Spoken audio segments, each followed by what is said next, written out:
जय श्री कृष्णा। प्रश्न ये है कि पूजा मंदिर में बैठकर की जाए शुभ होती है या एकांत में घर में बैठकर के शुभ होती है।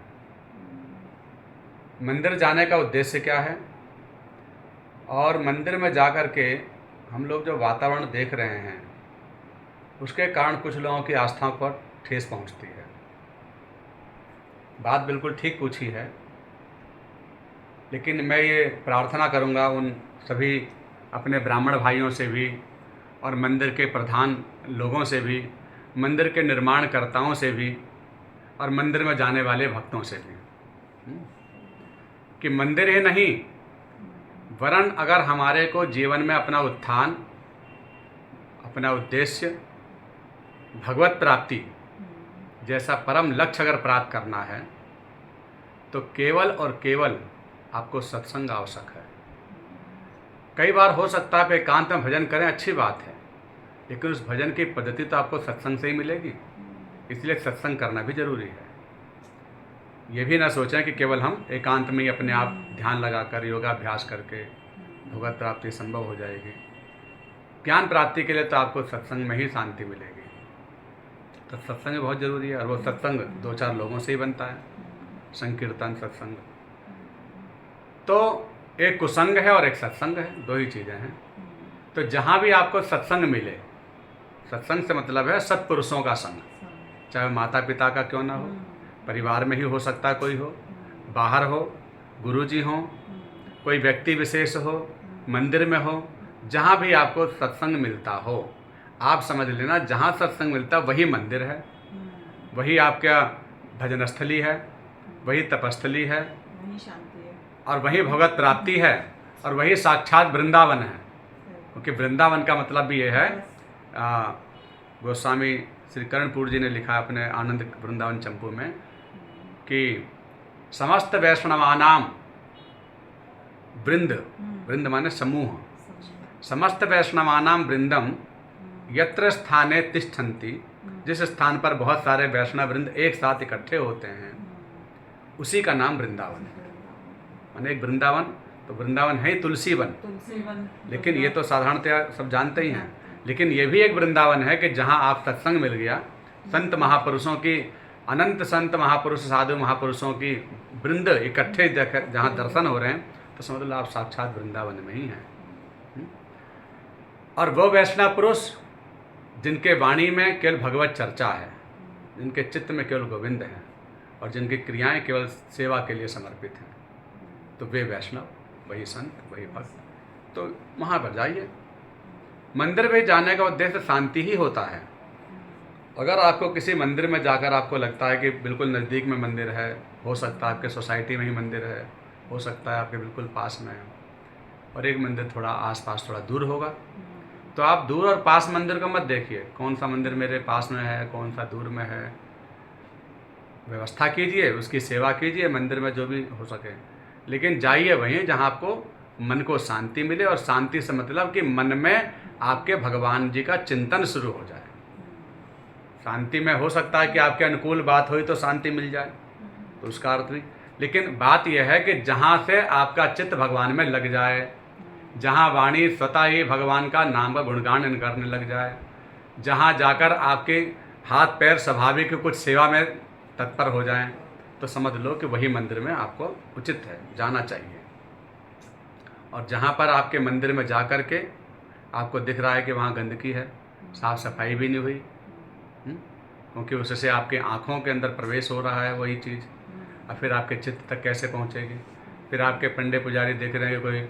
कोई खा पी के कोई इधर घूम रहे हैं, कोई उधर घूम रहे हैं, कोई उल्टा सीधा बोल रहे हैं, कोई भाषा गलत बोल रहे हैं, कुछ माताएं एक साथ मिल कर के बस घर परिवार की सांसारिक व्यवहारिक चर्चा कर रही हैं, जहाँ पर भगवान के मंदिर के नाम पर तो बुला लिया जाता है, हाँ, मंदिर के नाम पे कि आओ कथा होगी, सत्संग होगा, लेकिन चर्चा वही कि तुम्हारे घर में क्या हो रहा है। हाँ, ये भी समस्या है, तुमने ऐसा क्यों किया, ऐसा क्यों हो रहा है, उसने ऐसा वैसा, निंदा हो रही है। तो निंदा स्तुति वाली जो बातें हो रही हैं, तो उससे तो मन खराब ही हो रहा है ना, और इससे तो बचना है, और ये बहुत बड़ी बीमारी है।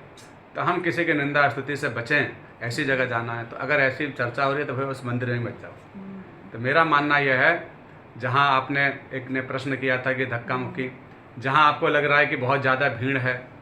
ठीक है, अगर स्वयंभू प्रकट भगवान हैं तो भगवान की वहाँ पर, क्योंकि भगवान सब जगह हैं, परिपूर्ण रूप से विद्यमान हैं सब जगह, लेकिन फिर भी कहीं पर जिस तरह हवा ही एक आंधी तूफान का रूप ले लेती है और एक सामान्य हवा चलती है, उसी तरह भगवान ने जहाँ पर अपने भक्तों के लिए विशेष रूप से अवतरित हुए हैं, कुछ लीला की है, तो वहाँ तो विशेष प्रभाव होगा ही। गिरिराज जी, वृंदावन, उनको हम साधारण स्थानों से तो नहीं तुलना कर सकते, तो वहाँ जाइए, लेकिन फिर भी अपने मन को इतना समाहित चित्त करके जाइए, क्योंकि तीर्थ जाने के विधान में श्री वेद व्यास जी ने महाभारत में लिखा है कि यस्य हस्तौ च पादौ च मनस तस्य सुसंयतम विद्या तपस्य कीर्तिश्च सतीर्थ फलमश्नुते। सतीर्थ, सामान्य वही तीर्थ में जाने का अस्मृत अधिकारी है, या वही भोग प्राप्त कर सकता है कि जिसके यस्य हस्तौ च पादौ च, जिसके हाथ पैर अपने वश में, जिसकी इंद्रियां वश में हैं, जिसकी आंखें अच्छा देखती हैं, कान से भगवान का नाम सुनते हैं, वाणी से गुणगान हो रहा हो, तो दूसरों की अपेक्षा न करता हो, क्योंकि वहाँ अपेक्षा तीर्थ में जाकर, धाम में जाकर न रखें कि हमें अच्छा ही सुनाई दे, हमें अच्छा ही कोई बोले, हमारे आंखों के सामने सब अच्छा अच्छा ही दिखे। तो अब कलिकाल को देखते हुए स्थिति ऐसी बदल गई है कि सब देख ही रहे हैं, उसे कहने की आवश्यकता नहीं है। तो अब तक हमें यह स्वयं से ही अपेक्षा रखनी होगी कि चाहे कुछ भी हो रहा हो, लेकिन हम कानों में अपने भगवान का नाम ही सुनाई दे। चाहे समाज में कुछ भी हो रहा हो, लेकिन हमारी दृष्टि में तो यह हो कि ठाकुर जी आपकी सब लीला है, जो हो रहा है वो जैसे कर रहे हैं अपने लिए, और मेरे लिए तो आप ही सब लीला कर रहे हैं। आपने यहाँ पर ये माखन चोरी लीला की, आपने यहाँ पर गिरिराज लीला की, आपने यहाँ पर भगवान को दर्शन दिए, भक्तों को दर्शन दिए, भक्तों के साथ ये लीला की। तो भक्तों के साथ जो जो लीला वहाँ पर हुई हैं, उन लीलाओं के बारे में, उस धाम के बारे में पहले ही आप किसी संत, महात्मा, वैष्णव, ज्ञानी भक्त, किसी से भी आप उसके महिमा को पूरे सुनिए, अथवा जहाँ भी धाम में जाएं, धाम में जाने से पहले उसकी महिमा को जरूर सुनिए, क्योंकि उसके जाने बिना आप में उसकी प्रतीति नहीं होगी, धाम के प्रति निष्ठा नहीं बनेगी, भाव नहीं बनेगा, और भाव नहीं बनेगा तो धाम जाना बेकार हो जाएगा। तो इसलिए पहले जाने बिन न होई प्रतीति, बिन प्रतीति होई नहीं प्रीति, प्रीति बिना नहीं भक्ति दृढ़ा ही, और प्रीति के बिना भक्ति दृढ़ नहीं होती। और वो प्रीति बनती है किसी गुणों पर ही खिंचाव होता है, प्रेम जो है किसी गुण पर ही आकर्षित होता है, और वो गुण जो है हमें जानकर ही पता चलेगा। तो इसलिए धाम की महिमा को पहले हमें जानना चाहिए, और वो जब हम सुन लेंगे तो फिर हमारी दृष्टि में वो कोई कुछ भी कहता रहे, फर्क नहीं पड़ेगा।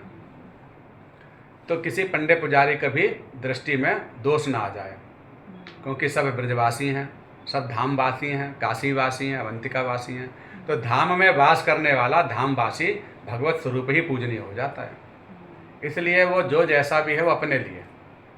ठीक वैसे ही जैसे माता पिता अच्छे हैं बुरे हैं अपने लिए, पुत्र के लिए तो माता पिता भगवान से बढ़कर हैं तो हैं। इससे ये इस भाव से पुत्र का उद्धार हो जाएगा, माता पिता का नहीं होगा, पुत्र का उद्धार हो जाएगा। अब माता पिता तो बदले नहीं जाएंगे कि भाई बुरे हैं, अब चलो अच्छे वालों को ढूंढते हैं, है ना। तो जब है ना, तो उसी तरह से फिर हम यहाँ क्यों बदलाव करें भैया। जो जैसा है संसार, हम तो कह रहे हैं भगवान यही हैं इस संसार में, बाहर कहाँ जाएंगे संसार से हट करके। इस संसार से हटेंगे तो मरना ही पड़ेगा, और जीते जी मुक्ति का विषय है। तो इसलिए संसार में ही भगवान को देखते हुए जितना बन जाए उतना कर लो, थोड़ा कर लो, ज़्यादा की सोचो ही मत, थोड़ा कर लो। पर इसी संसार में भगवान को दृष्टि में रखते हुए कि जितना हम प्रभु करें गलत ना हो, अच्छे से काम करके और भगवान को समर्पित करते हुए भगवान के धामों का दर्शन करें, मंदिरों में भी जाएं, सब जगह जाएं, पर कोशिश करें वहीं जाएं जहां आपके मन को भगवान के श्री चरणों का चिंतन बना रहे। जय श्री कृष्ण।